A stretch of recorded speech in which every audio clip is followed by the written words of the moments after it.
What if we could repair heart muscle?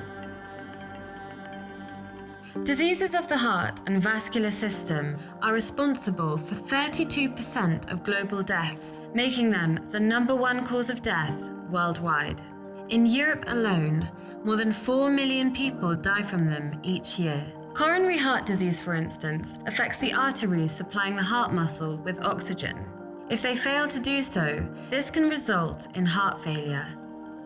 Eventually, it may even lead to a life-threatening heart attack. In this case, parts of the heart muscle are cut off from the blood supply. The cells here die off within 15 to 30 minutes. For many years, scientists have been researching how to restore the heart to its former efficiency after such an event.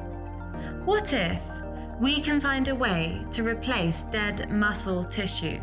Induced pluripotent stem cells offer a completely new approach to this question. It involves growing billions of cardiac muscle cells on a patch of collagen or fibrin. These spontaneously beating patches are then surgically sewn onto the affected area. Here, they can form new heart tissue, as early experiments have proven. Research and development here is still in its infancy, but initial results give reason to hope that stem cell therapies could indeed become an option for affected patients. So that at some point, the question will no longer be, what if we could repair the heart muscle? But only when.